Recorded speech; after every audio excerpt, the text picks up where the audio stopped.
right. Hello, wine-drinking people. We're back. That's right. And we had our Chateau Moutin Rothschild tasting the other night, so only fitting that we review it. For those of you that couldn't make it, we did have a few seats open, and our once-in-a-lifetime tastings, even though expensive, always incredible value for $595. Look at all the wines we have on the table here. Man, there's always something extra opened up at one of our events. Dalforno 2003, 2000 Montbusquet, 2003 Pavé d'Assès, just to mention a few wines that we took down after Chateau Moutin Rothschild, 8 vintages. All right, well, we did advertise it as 10, but I lopped off the 93 and the 97, 2 inferior vintages in Bordeaux, and I figured we should just focus on the killer stuff. And well, we had a special guest in the audience that was born in 1952, and I just happened to come across a bottle of 52 Mouton, which was not on the original list. And old bottles of Bordeaux like this, I always say there's no great vintages, just great bottles when they get to be that 50-year-old range.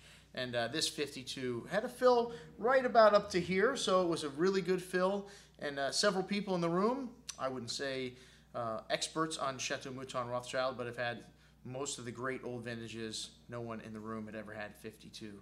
So, you know what? This wine was very surprising to me in that, it still had fruit, it still had nice color, and it opened up for 2 or 3 hours. The whole time we were at the table, I had this wine in my glass, and it was drinking beautifully the whole time, and seemed to actually get better after an hour or two. And of course, with the food, the short rib that Tony made was just melted in your mouth to die for. Excellent stuff, honey. All right, well, I didn't want to skip the first wine that we had, the Suduiraut. This is one of my favorite dry whites coming from Bordeaux. Well, it comes from the Sauternes region, which is kind of odd. You don't see a lot of dry whites coming from there, but all of the great Sauternes make a small amount of dry white wine, and usually they just label it with the first letter of the name of the chateau. This is S. de Suduiraut, and about 80% Sauvignon, 20% Sauvignon Blanc, the same blend as the great sweet wines, but there is no AC for dry white, so they have to just call it Bordeaux Blanc.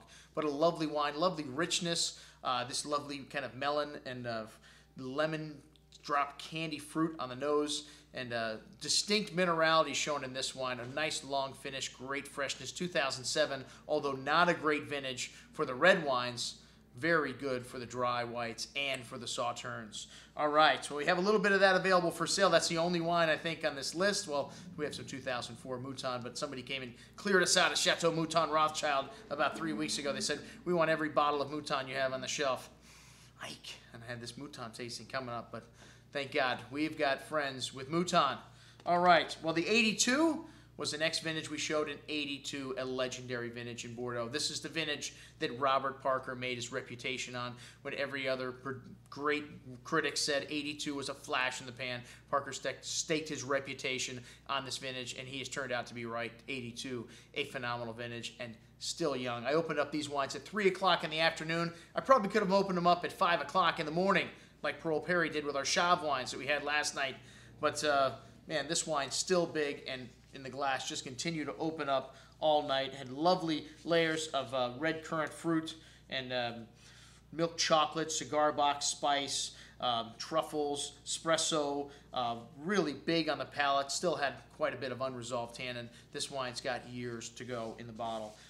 The 85, which is a vintage that I have been touting after doing these events for the last couple of years. 85 is always a vintage that shows well from Bordeaux today. Maybe not considered as good as 82 or 86. Well, in terms of price, man, you can get 85s for half of the price or less than 82s. So I'm always on the lookout for 85 Bordeaux, especially Moutin Rothschild, showing beautifully. Maybe the best wine to drink today on the table. Lovely red currant, soft allspice. Really drinking nice, and like I said, that tannin fully resolved, still had nice freshness. This wine still has a ways to go in the bottle. Hey, judging by how that 52 was, you may be able to keep this wine another 20 or 30 years. All right, the 86, we served out of half bottles, and maybe not quite as fresh and not quite as dense and rich as an 86 Mouton out of full bottle, but still pretty big. Lovely black earth showing on this wine, and some truffle, some tobacco spice, black cherry, currant fruit, and a long finish. Some nice chocolatey notes there showing, and some earth, some minerality.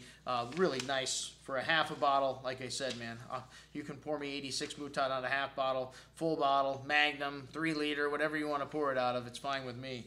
1988 Moutin Rothschild, a highly regarded Mouton by the Wine Spectator. They rated it 100 points initially.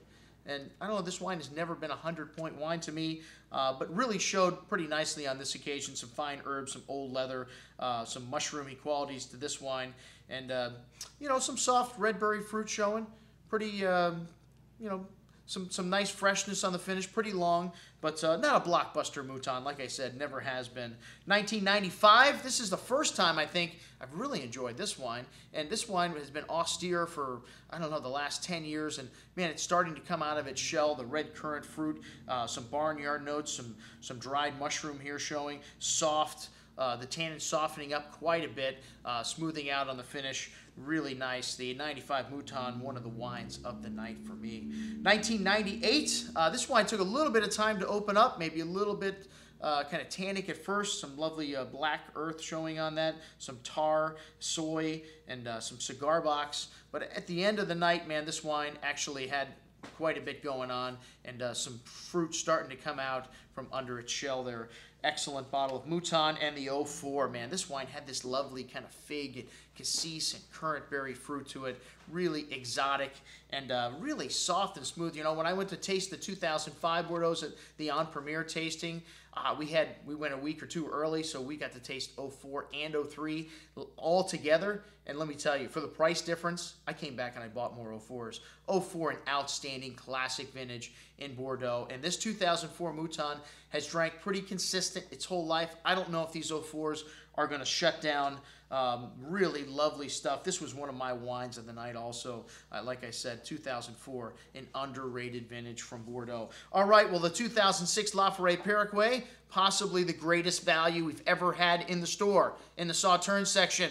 Lovely apricot and peach fruit, some honey showing there, a little bit of a little bit of floral notes also, pineapple, your classic Sauternes, lovely texture on the tongue of whole milk, and you know, some good acidity there. Maybe not quite as much as in a great vintage, but you know, this 2006 vintage drinking really nice right now. $39 and under 40 bucks. These are full bottles, folks. And as I mentioned before, just a slew of stuff coming out afterwards. We opened up a few of these old Burgundies that we just got from this cellar, which all the short fills have been decent.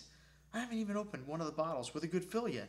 And I've got 2 stunning bottles of Burgundy. You have to wait to hear about that and the What I Drank Yesterday tomorrow. I'm your host, Andrew Lamposone, signing off for the Wine Watch, saying remember, always drink the good stuff first.